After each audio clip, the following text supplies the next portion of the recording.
Hello! Welcome back to the 21 Days of Yule. Today is day 6. I can't wait to see what is in today's thing. I know I loaded this all up myself, but then I forgot what was in which day, so let's be surprised together. The parchment says, a message for you and a special person in your life. Oop. Come on. Hello, this is going to be a pick a card reading with a message for you and that special somebody. This could be a message for you and a partner. This could be about a relationship that is a friendship. This could be about you and a coworker. In order to get the most out of this reading, what I would encourage you to do is focus on the relationship in question, the relationship you want to receive the message about. Take a few moments and think about which relationship that is, the one that's probably most pressing in your life right now. And then take a couple deep breaths, center yourself, and pick a pile. So we've got the one here with our little green monster friend, the one with our little blue monster friend, and the one with our little yellow monster friend. If you need to pause this video for more time, please go ahead and do that. I'm going to go ahead and jump on in. We're going to begin with the first pile that you see here, pile number 1. The decks that I'm using for these readings is the Art of Love Tarot and the Ask an Angel Oracle. Both feature artwork by Tony Carmine Salerno. So in pile 1 we have the Wheel, Breakthrough. And we have Archangel Raphael with Healing. This is a powerful combination of cards because these cards really speak to the fact that your relationship is undergoing a major overhaul. Something has shifted, something has broken loose, there's been an opening up or a substantial amount of growth that's been experienced by one or both of you, and this has been raising your relationship to a new place. There's a real opportunity for healing together in this situation, but this may also be the kind of breakthrough that leads to some individual healing, some individual responsibility being taken, and some individual self-care that makes you stronger separately so that you can be stronger together. The message here is definitely one of focusing on allowing changes to unfold because change is where all the magic happens. There's a real opportunity for embracing a newness to the relationship, something, a whole paradigm shift. The wheel really represents shifts and changes that are in many ways inevitable, but healing is a positive accompanying card that really tells us that these changes are ultimately for the better, but it may take a little time to see how that is. Remember to breathe and not hold yourself to a timeline, but instead be open to letting the messages and the lessons unfold as you go. Remember to keep communication very open. The color blue here, especially through this card, is just making me think of the throat chakra, and the message I'm getting for you is to make sure that you are communicating with one another about what you're experiencing and the ways that you're growing. Moving on now to pile number 2. Pile number 2, you have the 8 of Hearts, which in this deck is codependency. And you have Hidden Worlds, Archangel Raziel.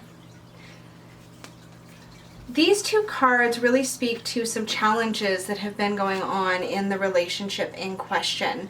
The 8 of Hearts is usually a time of assessment, of trying to recognize where things have been going well and also where they maybe haven't been going so well. Hidden Worlds tells me that some things have recently come to light, maybe some uncomfortable truths, some things you weren't perhaps quite ready for, and that may have you feeling shaky and uneasy. Maybe both of you are feeling this way. There's a definite lack of communication. I'm not seeing a lot of communication coming through in either of these cards. What I'm seeing is almost a walling off and a closing yourself off from one another. The 8 here is full of the color red, which is just making me think of taking care of your basic needs, your root chakra, the things that you really need to be okay, to take care of your physical self, to mind your boundaries. The green that's coming through here is making me think of the heart chakra, and I don't know why chakras are coming through so strongly with these decks today, but they really are. And so it's important to nurture and protect your heart as well. There's definitely a sense of prioritizing a sense of safety and security, and that may mean taking a little bit of time away from one another or re-identifying how you carve out space for yourselves individually but within the relationship. Think about how you can really center your own needs and prioritize self-care. That's going to be very important for you, whoever this message is for. You're going to really need to mind your own garden. I guess what I want to say is sort of water the grass that you are on. That's the message that's coming through right now. Water the grass that you're on. And really take care of what is your responsibility, and try very hard not to take on responsibilities that are not yours. Don't try to do it all for your partner or for the other person in the relationship in question. Remember, these can be platonic relationships, these can be friendships, these can be familial or coworkers. But it's important for you to look after you and really mind that sense of safety, both physically and emotionally. Moving on now to pile number 3. You have the Path, Exploration. This is the Chariot.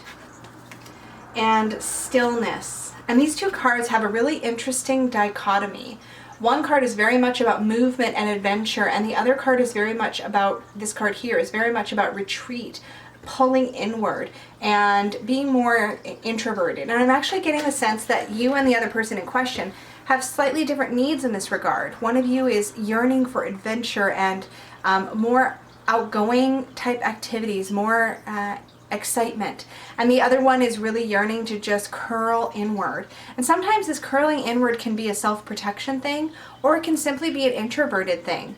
Both people in question, though, there's no lack of compassion or affection for one another. There's a real sense of harmony in spite of the fact that there's some conflict with the needs.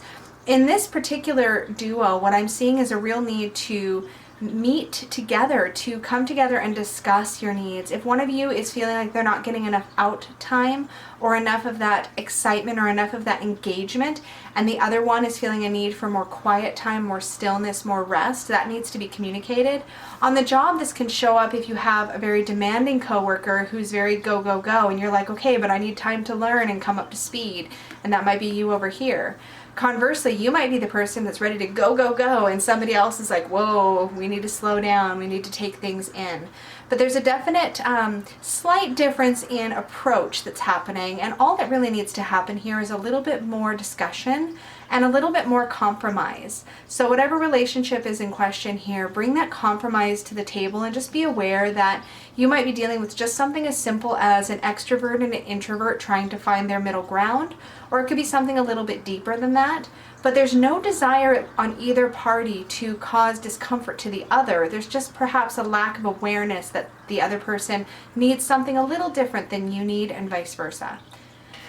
I hope that these readings have helped those of you who they are meant for. As always, if anything is unclear about anything I've shared here, if you have any questions or concerns, please leave them in the comments down below. Likewise, if you'd like to share how these messages may have or may have not resonated with you, I would really be interested in your feedback. As always, with any reading that I give, I always hope that it serves your highest good. Thank you so much for hanging out with me for 21 Days of Tarot, and I will see you tomorrow. Bye!